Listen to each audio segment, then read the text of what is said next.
You are now tuned into EQ Conversations,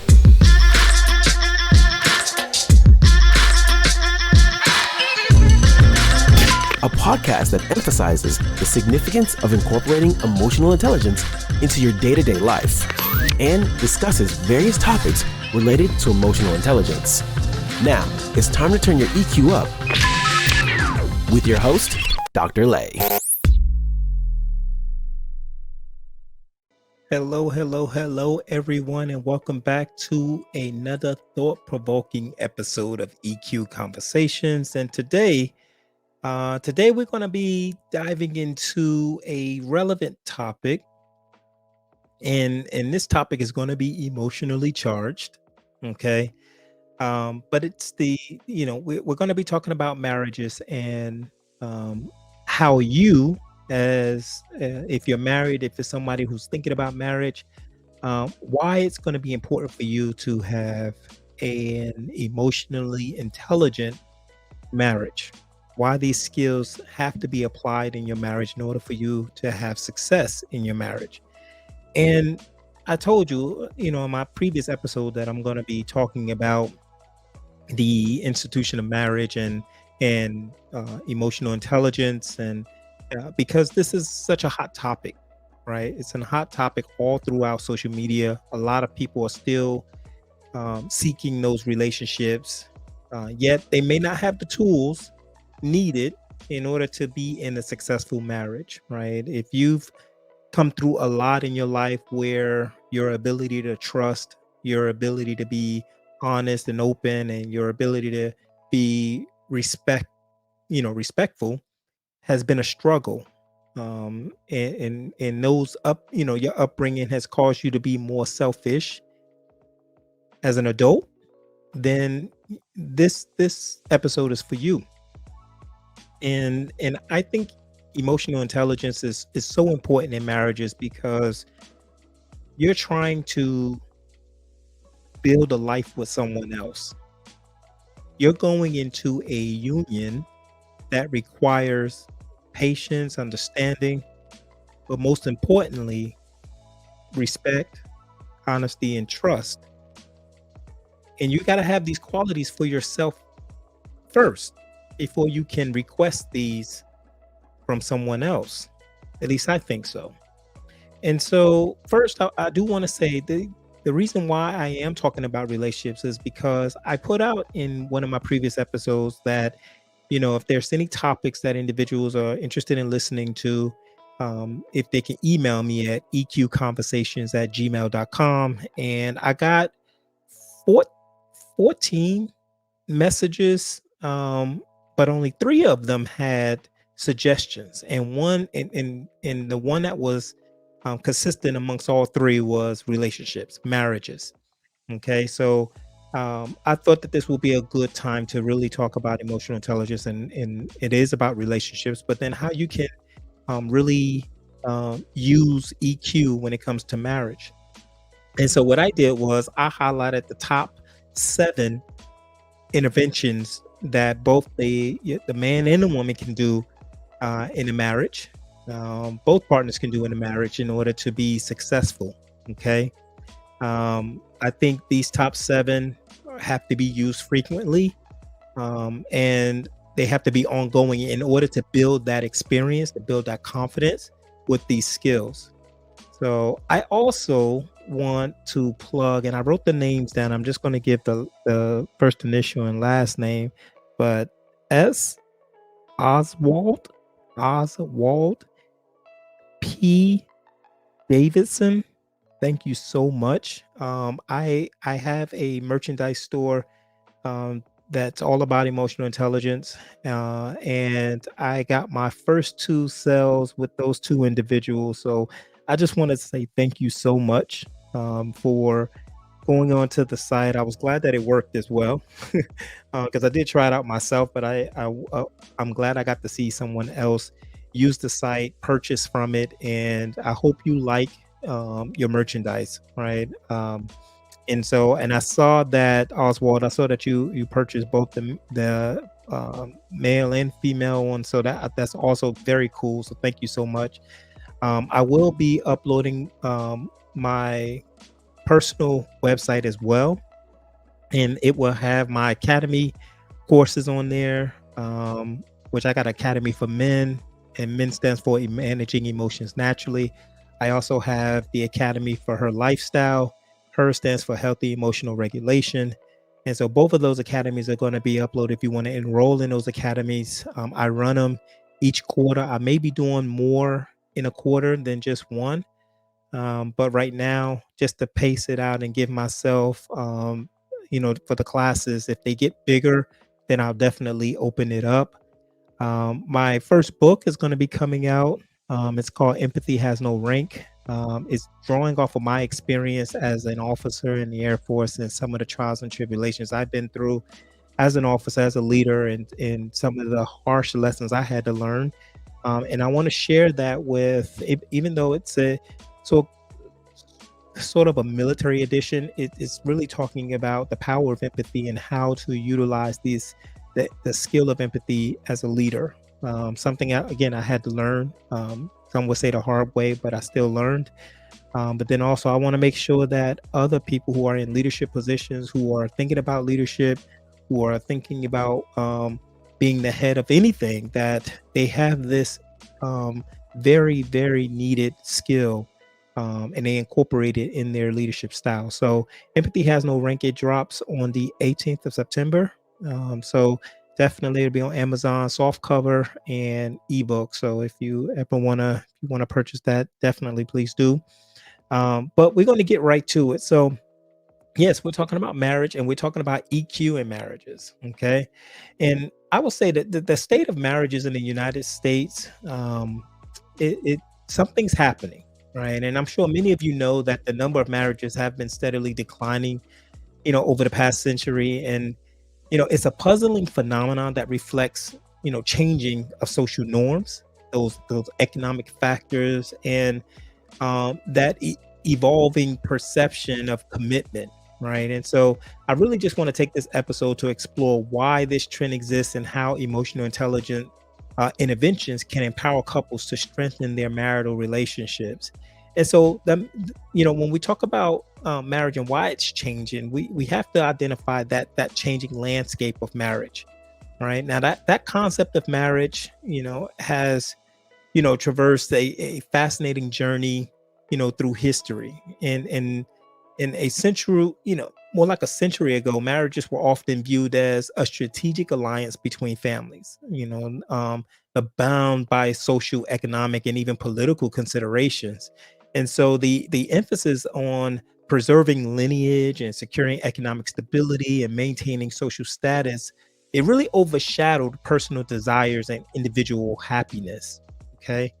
And so as societies evolved, what you see is basically the perception of marriage also evolved. And so economic factors played a pivotal role in shaping these shifts. And so a century ago, marriages were often a means of survival where partners relied on each other to meet basic needs and pool resources.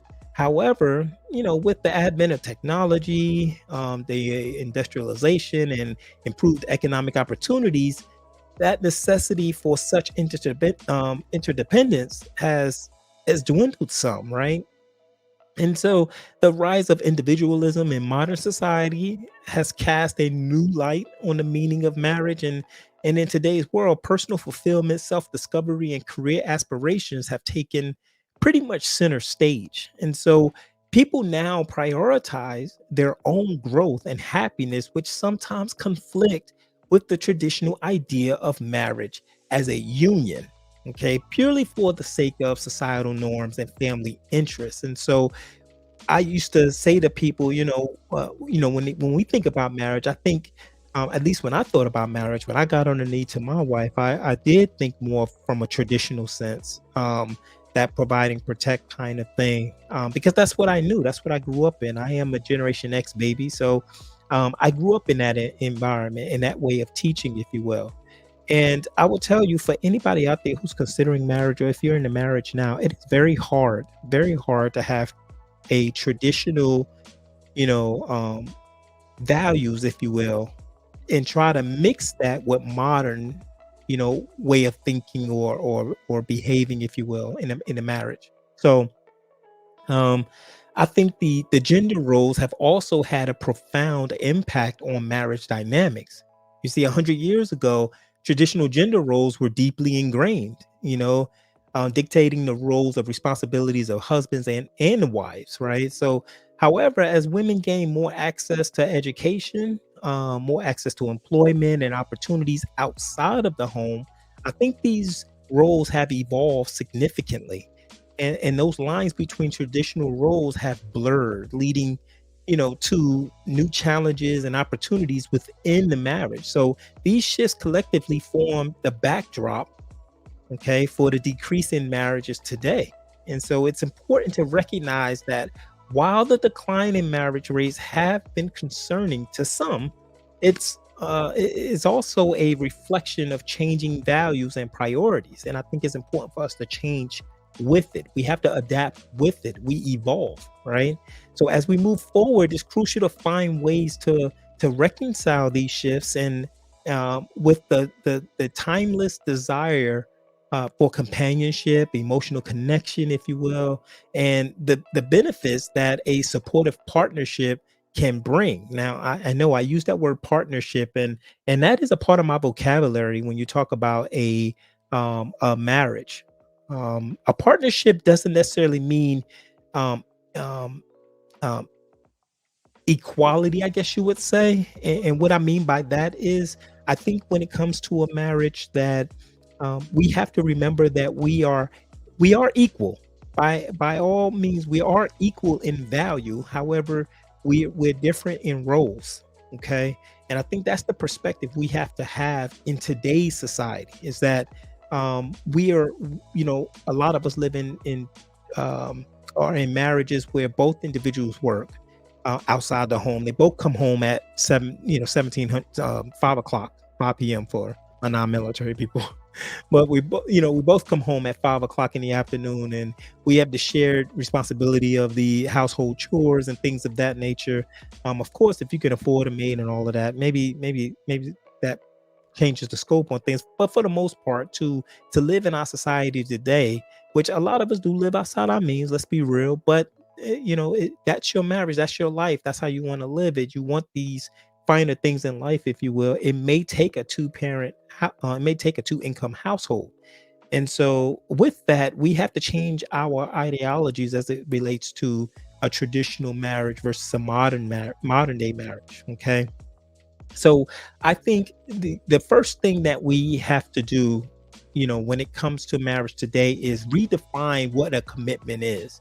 And so that's why I say in redefining that commitment, it's just understanding that now we're equal in value, but we still maintain different roles. And so in the past, the marriages was often viewed as a merging of two lives into a single entity, with the success of the union overshadowing individual desires. Okay.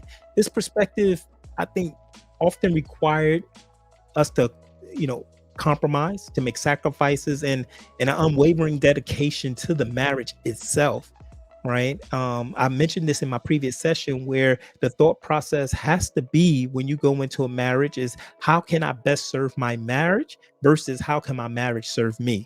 I think that's the wrong mentality to have when you're going into a union, something that requires you to be more selfless than selfish. Okay. As societal values, shift towards prioritizing personal growth, happiness, and some couples find themselves navigating uncharted territory. Okay, this is new now. There's no blueprint on this new way of how we're trying to live in these marriages. So we're getting a lot of bumps and bruises here. Okay, and the focus on personal growth is indeed essential, but it becomes more, even more potent when it's woven into the fabric of a shared journey, right? And so modern couples may struggle with this balance as they attempt to merge their individual aspirations while nurturing a relationship that thrives on mutual support, understanding, and emotional connection. And so when you're embracing emotional intelligence, I think it emerges as a critical pillar in this context. And so EQ enables, couples to navigate those complexities of their own emotions and those of their partners. And so it really does empower individuals to empathize, to communicate effectively, to navigate conflict, in a constructive manner. Okay. It has a little bit more structure, comes with a little bit more discipline, a little bit more patience. And I think by developing emotional intelligence, couples can bridge the gap between self fulfillment and the fulfillment derived from building a partnership or a relationship that stands the test of time, right? So, just for a quick moment, just imagine a marriage where both partners understand each other's emotions. They communicate openly without fear of judgment, and they provide, support through life's ups and downs. Now, this doesn't mean sacrificing individual growth. Rather, it's about acknowledging that personal fulfillment flourishes even more profoundly within a supportive partnership or a supportive relationship. Okay. A commitment, to the partnership doesn't just mean like loyalty. And I think we miss the mark on that sometimes. I know when I'm working with couples and they put loyalty, or they think it's just about, long as you're being loyal, if you will, like you're not going outside the relationship, that you're doing everything right. It's more than that. It really involves a willingness to evolve together. Can you adapt to those changing circumstances and learn, from shared experiences? And so emotional intelligence, when we talk about these interventions, such as cultivating empathy, active listening, it really do provide the tools to strengthen this commitment. And so when couples learn to appreciate each other's viewpoints and they're able to communicate authentically, and also to invest in each other's well-being, the marriage transforms into a dynamic space for that mutual growth. And that's really what relationships are about. It is about growing. I mean, you're going to get older, you're going to have these experiences, you're going to make decisions that's going to add more people, more value, even more stressors into your life. So you definitely have to emotionally grow with these changes. And so as we move forward, it's imperative to just strike a balance between personal growth and nurturing relationships. It has to be a healthy balance. And I think emotional intelligence does that, because a successful marriage in today's world requires that embracing of emotional intelligence as a means of to cultivate that partnership that transcends individual desires, and redefining what a commitment is today versus what our grandparents had, if you will. And it has to be in a way that empowers both individuals to thrive, to want to thrive together. So without further ado, here are my top 7 interventions for promoting emotional intelligence in your marital lifestyle. Okay. Number one, my first intervention that I strongly encourage individuals to employ is that self-awareness. Okay. With this intervention, it really serves as, I believe, the cornerstone in building a resilient and fulfilling marital relationship. Um, it you know, it lets us explore how understanding and embracing our own emotions can pave the way for stronger connections between us and our partner, right? So, with that, when it comes to self awareness, it's really more than just recognizing your feelings. And I've had this happen even in my academy, where individuals talk about this. It's just, they think it's just recognizing your feelings, but it's definitely more than that, because it's about delving into the deeper layers of your emotions. You remember, your emotional bank, your emotional memory, your subconscious, if you will, your experiences, all of those different experiences you had throughout your life, okay, they all resonated some type of emotion. Those that you didn't want to deal with, you may have suppressed.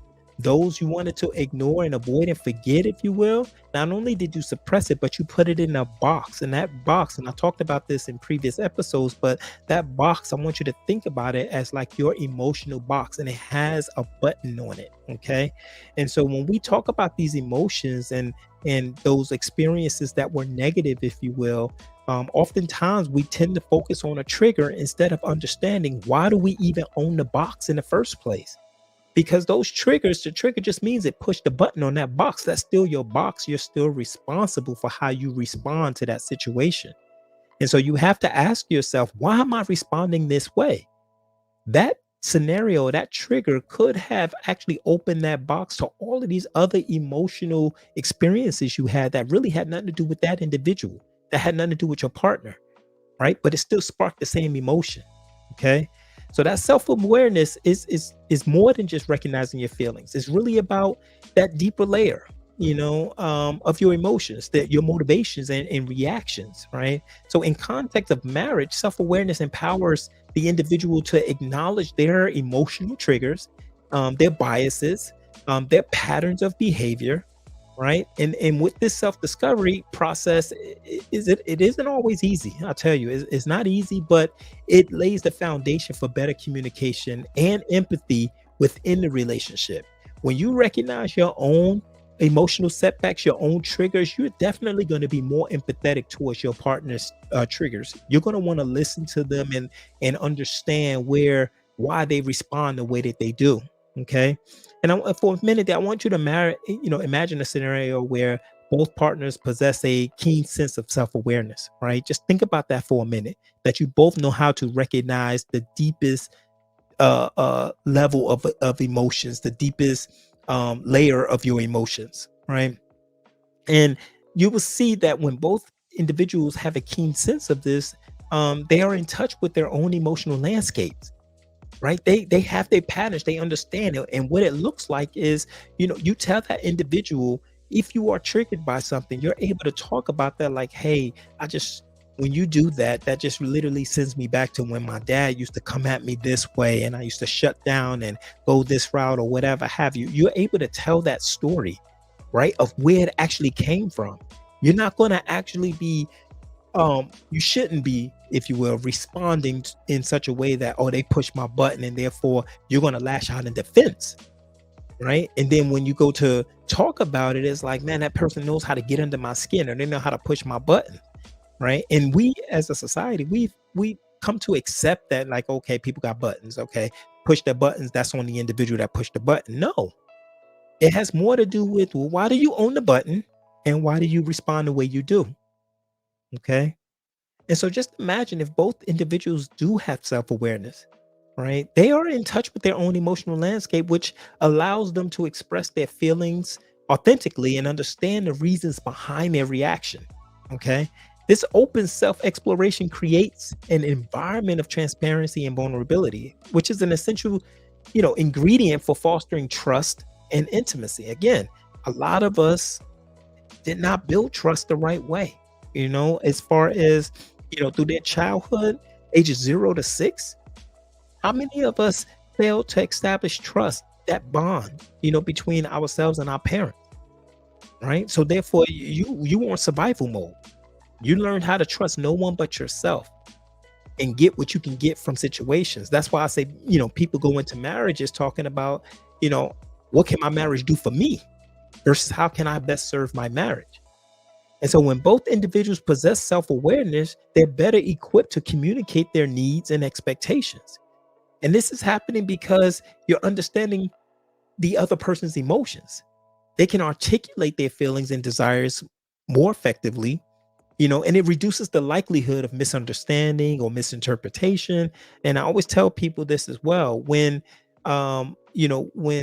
someone interprets something, when that starts to sound more like the truth, I think that's when you run into a lot of complications in communication. And so this clarity of communication, it really helps prevent conflict from escalating and nurtures a space where both parties feel valued and understood, right? But that self-awareness, it really goes beyond those self-expressions. It also paves the way for heightened empathy.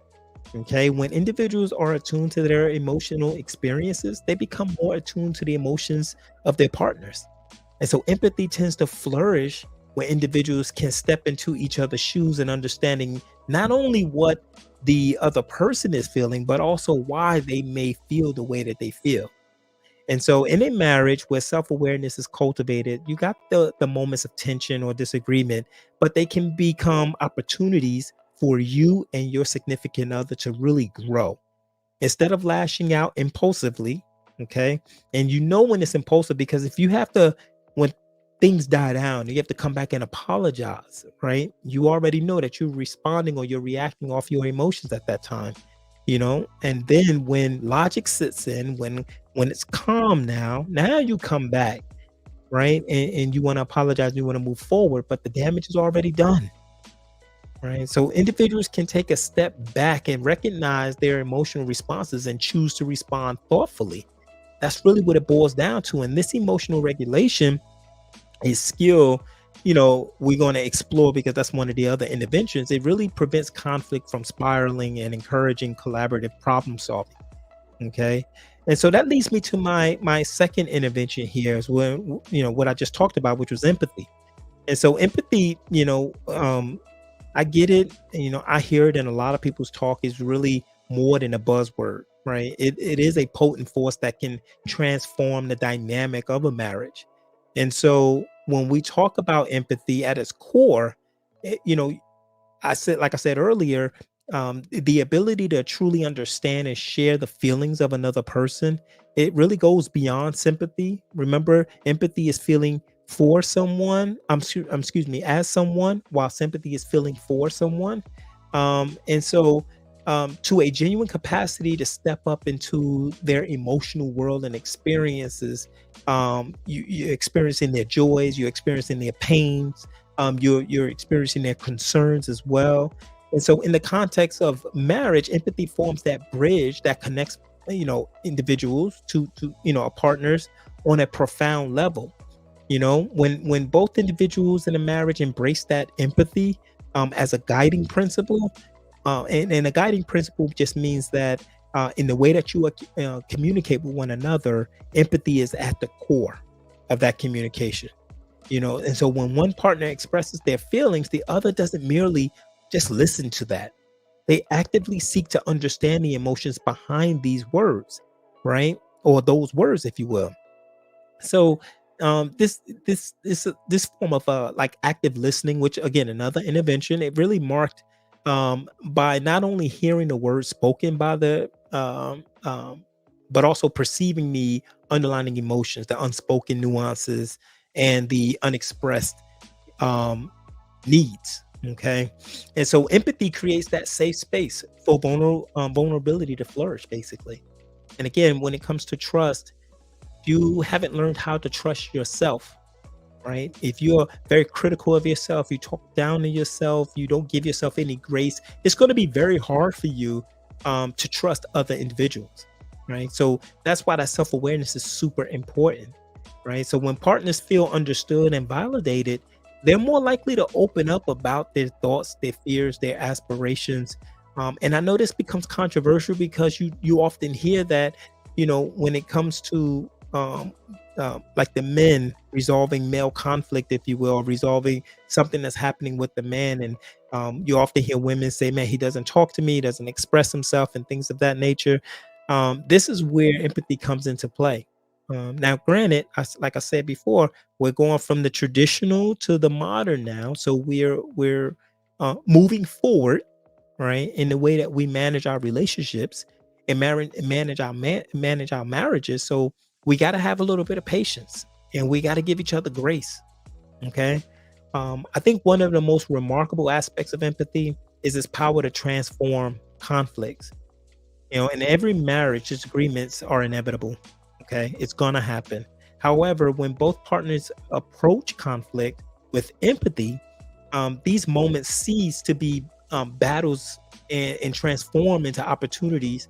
Again, when we get to that growth in our relationship, that we're evolving, right? So instead of trying to win or prove a point, that means listening to react or listening to respond, you start to listen to understand, right? And so, and I'm talking about understanding the other person's perspective and thereby finding that common ground, and you're more apt to come up with a resolution, right? So as couples nurture their empathetic capacities, they enrich marriage with emotional depth and resilience. And empathy encourages a sense of teamwork where both individuals are invested in each other, right? And so I talked about active listening because that is my next intervention, guys, is active listening. And as I stated in the previous um, um, portion of this is it's not about just hearing words. Okay, when you're talking about the active listening, it's really about engaging with your partner's thoughts and emotions. And so, active listening, it is a conscious and intentional effort to give your partner your full undivided attention when they're speaking. Okay. If you're looking around, if you are looking for buzzwords, if you will, if you're looking at your phone, if you're trying to watch the TV and listen, I would tell you, you're already behind the curveball. You're already losing. Okay. That's not active listening. Okay. I think we do that a lot. Okay, but in that world of, you know, we're really distracted and we're on constant stimuli. Practicing that active listening can be challenging, right? But its impact on your marriage is actually profound. And so when you truly listen, you validate your partner's feelings and thoughts and experiences. Okay. And so active listening is that remedy for that misunderstanding and that power struggle that often arise in a conversation. And you have to be genuine when hearing your partner's words. You can prevent that misinterpretation and assumptions that we talked about from taking root. And when partners feel genuinely heard, they're more likely to communicate openly and honestly. And that reduces the chances of resentment or unspoken frustrations that typically build up in a marriage. I can't tell you how many times I will have couples who've been together for years. I mean years. And they've had poor, if you will, communication for many of those years they've been together, right? And so one of the key benefits of active listening, guys, is its ability to promote mutual understanding. Okay. When both partners feel heard and acknowledged, they're more inclined to approach conversations with empathy, definitely, with curiosity rather than that defensiveness. Okay. And this shifts the dynamic from the battle of opinions to a collaborative exploration of each other's viewpoints. And so the practice of active listening also paves the way for that collaboration to flourish, meaning to build upon, right? And instead of competing for dominance in a conversation, those partners tend to come together as a team, and they're seeking common ground as a shared solution, right? That's really what it boils down to. Again, we're dealing with a whole different animal, if you will, when it comes to how marriages are ran today versus before, 100 years ago. And so, this collaborative approach, it really encourages compromise, problem solving, and a sense of unity that, essentially for it, you really need that in order to have a thriving marriage, right? So in marriages where active listening is a habit, that communication transforms into more like a dance, right, of connection and understanding. And so partners do become attuned to each other's emotional cues, their nuances, and as I mentioned before, like their unspoken needs. This is critical because oftentimes we think that communication is just that verbal, but it is also that nonverbal, right? It's those cues as well, and you're just in tune to them. You can tell by the body language, right? And so that heightened awareness, it really forms that bedrock for a relationship where both individuals can openly express themselves. So really, as we move, forward, just consider how active listening can reshape the way you communicate in your marriage or in your relationships. And so by giving your partner your full presence, watch what happens when you listen attentively. Okay. You're not only fostering a safe space for sharing, but also laying down that foundation and is building that mutual respect and that collaboration. And as well, and I have to full stop this, that empathy. Okay. Um, the next intervention 4, I told you I'm gonna give you 7 of them, okay? But I like to give kind of an in-depth or at least an understanding of each of these different interventions because you want to apply these things, right? I have said this a lot of times, and I believe this wholeheartedly that education is not education if you're not applying what it is you're learning. Okay, you can learn a lot of different things in your life, but most people typically agree that the best education in this world is experience. And so if you don't apply what you learn, you are not getting those experiences. Therefore, you cannot say that you're educated in this. You may know what each of these different interventions are. Oh, I know what active listening is. I know it. But if you don't apply them, you're not getting a different experience. You're going to literally have the same exact outcome that you had before that wasn't helpful, that didn't work, that was more sabotaging. And that's actually a recipe for insanity, doing the same thing over and over, hoping for a different outcome. So these interventions I'm giving you, just think about applying them. So moving on to intervention 4, we're talking about emotional regulation. Again, her academy lifestyle has everything to do. The academy that I run for women has everything to do with emotional regulation. It's giving them the tools to regulate emotions. Okay. And so emotions, they really are a powerful force within a relationship. We all know this. Many of us have been in relationships, we're in marriages, we're in committed relationships, we have relationships throughout our lives. And so we know that that's a powerful force when it comes to relationships. And learning to manage them effectively can be a game changer. So emotional regulation, it really refers to the ability to manage and control your emotions in response to various situations. Okay. I've always told this, and I say this here, is that you should learn to respect your emotions rather than give them power. Give them power is you responding off your emotions. Respecting your emotions is learning to process them. Okay. It's not about suppressing emotions. I don't want you to get into a habit of suppressing. We have done that throughout our childhood. That's the defense mechanism that we have pulled in to our way of survival. But that defense mechanism is not good, because that's literally where you stump in your emotional growth.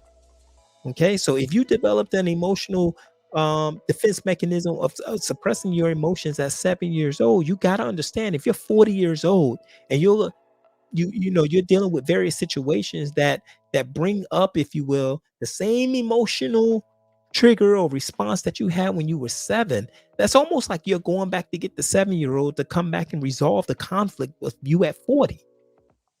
Just think about that for a minute. So it's not about suppressing your emotions, rather you're learning to understand them, you're acknowledging their impact and responding thoughtfully rather than reacting impulsively.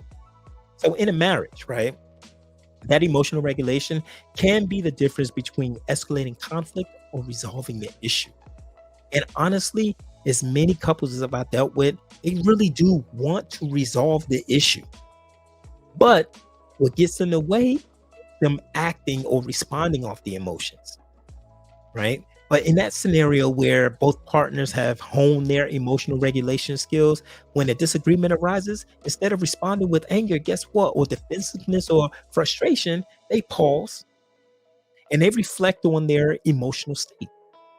Okay. And this moment of introspection allows them to choose a response that aligns pretty much with their values and their commitment to that partnership or to that relationship, to that marriage. Okay. Remember that mindset. How can I best serve my marriage? You know for a fact your marriage will not benefit from conflict in such a way that it keeps going. No one's changing, no one's evolving, if you will. So unchecked emotional reactions often fuel those conflicts. But by cultivating that emotional regulation, partners can break this cycle. Okay. You may have learned how to communicate like this growing up. This is how you learned how to communicate. Right. And so when you cultivate emotional regulation, you're breaking that cycle. And so when one partner practices emotional regulation, it invites the other partner to respond in kind. And what that does is it creates a cycle of thoughtful, considerate communication. So this approach really transforms conversations from battleground into opportunities for mutual, understanding.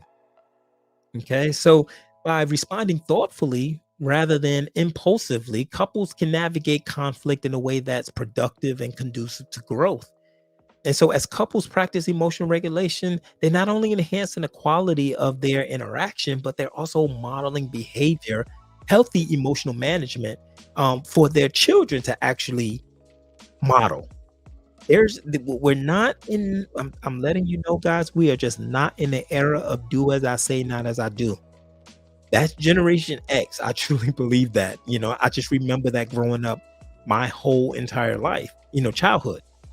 Do as I say, not as I do. No, children are modeling behavior. Okay. They're seeing how their parents respond and react to things, if you will. So by being emotionally regulated, your child will see that, oh, okay, that's how we respond to this type of situation. That's how I approach situations that, may cause emotional pain or whatever have you. Okay. And so, observing those emotional regulations in action can contribute to the creation of more emotionally intelligent and resilient family dynamics. When it's time to have those family meetings, when it's time to sit down at the table and really have a thoughtful conversation to one another, that's where the emotional regulation comes into play. Then we talk about conflict resolution. Okay. Just like I mentioned before. So this is my intervention number 5. How do we deal with conflict resolution and what does emotional intelligence have to do with it? Right. But that conflict is it's inevitable part of a relationship. You're going to have conflict, but it's how we navigate in that, um, conflict. It really defines the course of our connection to one another. And so conflict, far from being a sign of a failing relationship, just because you have conflict don't mean, oh my God, this relationship is over. Okay. We're not going to go extreme like that. But it is a natural outcome of two unique individuals sharing their lives. Okay. It comes along with the territory. Okay. It's going to happen. And so it's in these moments of disagreement that partners have an opportunity to learn about each other's perspectives, their values, and their emotions. And so, however, the key lies in how these conflicts are managed and how they're resolved. Okay. And so healthy conflict resolution involves addressing issues calmly, and constructively. Okay. Instead of resorting to blame, accusations, or defensiveness, partners do seek to understand the root cause of that conflict and find common ground. And so when both individuals approach conflict with the emotional intelligence, it transforms these moments, the tension and opportunities for that growth that I spoke of before. Right. One of the crucial components of healthy conflict resolution is effective communication. And so those partners should feel safe in expressing their feelings and concerns without fear of judgment or retaliation. Okay. In one episode, and I forget which episode, where I talked about responsibility over accountability. A lot of people who did hear that episode did come in and ask me for clarification on that. And I always see accountability taking place is more than just an apology, okay? But I always see accountability taking place where you account for your role that you played in a scenario or situation. Okay, all good. The reason I say take responsibility over accountability is because even with accountability, a lot of people, and you see this in marriage as well, is that even though you have changed behavior, um, the other individual may still bring up these past behaviors, even though you have shown over a year, over 2 years, over 10 years, change behavior. And so accountability can really be used as a scapegoat in so many different ways. And I would say focus on responsibility. What is your response? After you take account, what is your response, right? So on both sides of the house, right? You when you take responsibility, you changing that behavior. And that is what we have to stay present with. That's what we have to acknowledge. Okay. You see this now in the cancel culture. You'll see this in so many different situations online where they'll bring up somebody's past, even though they've had changed behavior for the past 10 years. Okay. So accountability to me, I mean, granted, it's needed, but it's like one little part. Responsibility really is the main meat and potatoes, I think, when you're talking about having different outcomes. And so, um, when we talk about conflict where both partners are committed to resolving the issues rather than proving their point, they approach the conversation with an open mind. They're willing to listen. They consider each other's viewpoints. And what that does is create an environment of mutual respect. And it goes back to empathy as well, where the focus shifts from winning an argument to finding a solution.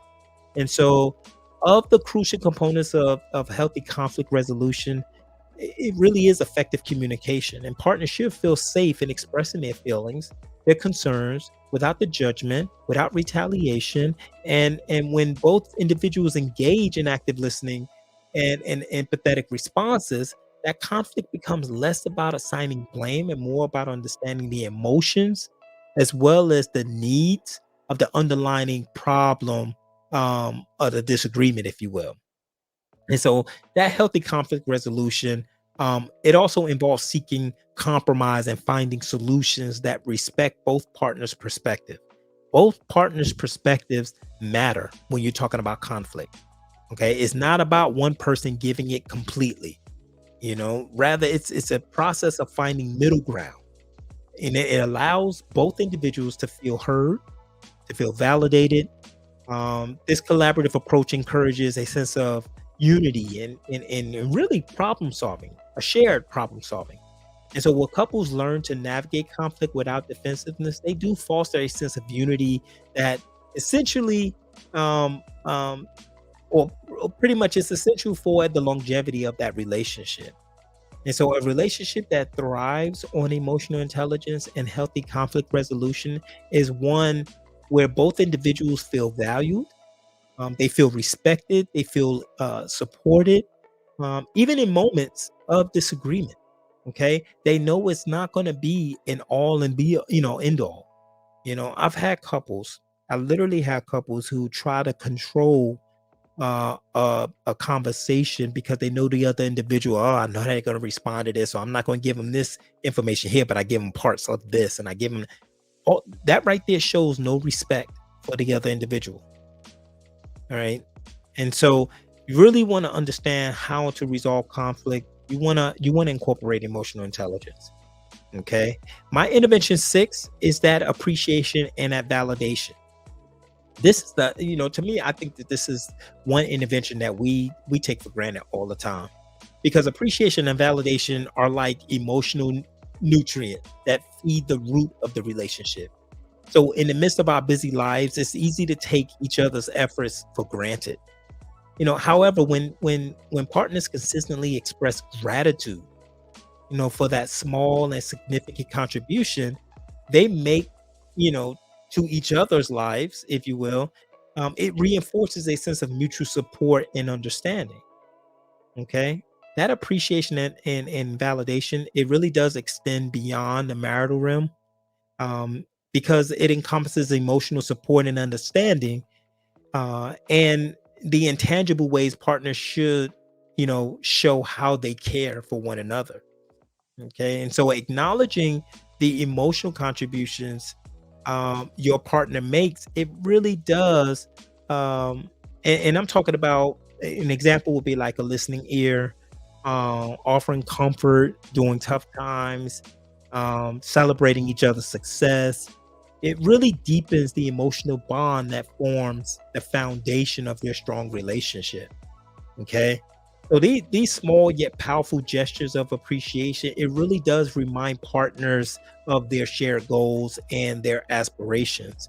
And thinking of shared goals, that's going to really move into our next um, intervention there. But they bring that attention to the journey you're undertaking together, and so it does make it evident that you're both on the same team, that you're working towards the same common objective.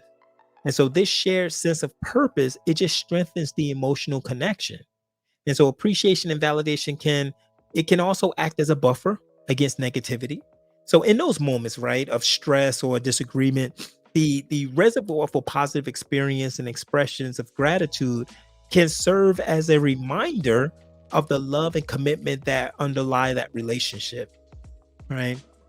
And so, um, this the this reminder, it really helps partners approach challenges with that sense of perspective, focusing on the solutions rather than dwelling on those problems. And we see that so much in relationships where there is this dwelling of the problems that just keeps coming up. They can't let it go, right? And so that's because I think that, when it comes to, excuse me, when it comes to having that appreciation, that validation, and you're acknowledging that this person has made strides to change behavior, and they're showing you, or you're showing each other, that you understand, that you're able to move forward.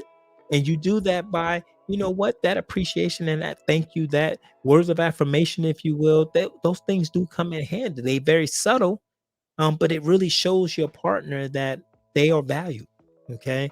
And so my last intervention, guys, intervention 7, we're talking about that shared vision.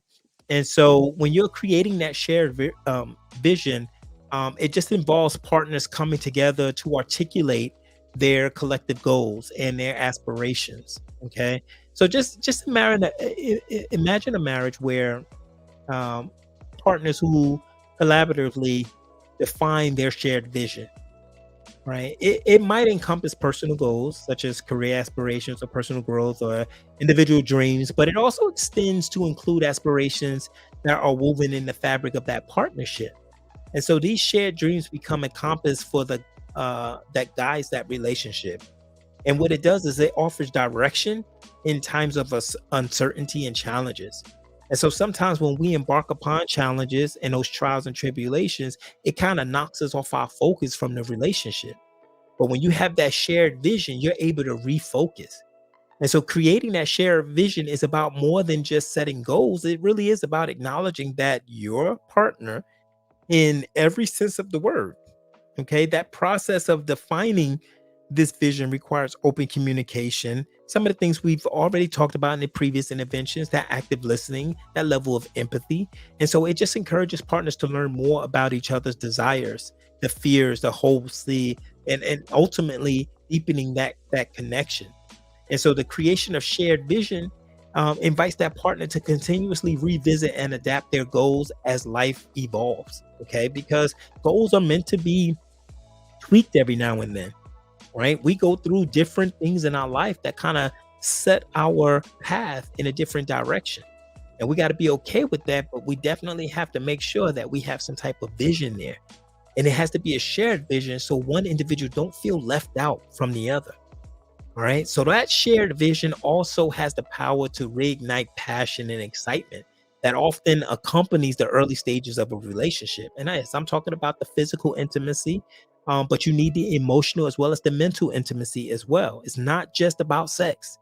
It really isn't. Okay. When you're talking about intimacy, you really have to attack all three foundations in order for you to know, when it comes to learning about each other, understanding each other, where the two of you are coming from and where you're going, because you have these shared vision, this shared goal. It definitely ignites that passion and that excitement.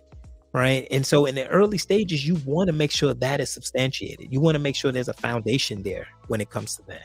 Right. And it reminds the partners of the reasons why they embarked on this journey together in the first place. Okay. Those collective efforts, they have the potential to bring about meaningful change in your marriage. So, guys, as we, look at, you know, uh, emotional intelligence and the interventions, these are my top 7. And I want you to consider embarking on that journey and creating a shared vision and with your partner. I really do. I want you to think about defining your aspirations, your dreams, and setting the stage for a marriage that thrives on purpose and unity and continued growth. And so this shared sense of direction, it just transforms and challenges the challenges of life into a stepping stone towards the fulfillment and ever evolving partnership. And at the end of the day, guys, I think we can all attest to, if we're getting married, if you're saying, hey, I want to enter this union with an individual, and I choose this person and that person chooses you, it's best to make sure that your relationship is ever evolving, that it's not at a standstill. And I promise you guys, I believe that you can get that by incorporating these different EQ skills or interventions into your marriage, into your relationship. Okay. And so when we talk about this world that's ever evolving, right? It's always changing. Marriages encounter, novel and intricate hurdles, right? And so the decrease in marriage rate is, I believe, more encompassing, if you will, um, with cultural transformation, yet it doesn't signal the conclusion. Okay, that this is all that it's going to be. That is it, this is going to be over, right? And I think by placing emotional intelligent interventions at the forefront, I think couples can rejuvenate their relationships upon, um, you know, interventions such as self awareness, what we cover, empathy, proficient communication. It's just vital to recognize that a resilient marriage extends beyond personal contentment. It really entails establishing a partnership that nurtures and the advancement of both individuals. All right, so guys, there you have it. Those are my 7 interventions for employing or cultivating emotional intelligence in your marriage or in your relationships. If you have any questions about those interventions, you want to know more, definitely consider signing up for my academy. You can shoot me an email at EQ Conversations. I'll let you know when the next class. I am pretty full, but like I said, I may be opening up more academies as time goes on. But thank you guys for listening. I think I'm at an hour here, so but thank you guys for listening, and I hope that you got something from this. If you're thinking about marriage, if you're in a relationship, if you're in a committed relationship, and you really want this relationship to work, first things first is your selflessness, right? Thinking about how you can best serve your marriage. Do not be thinking about what your marriage can do for you.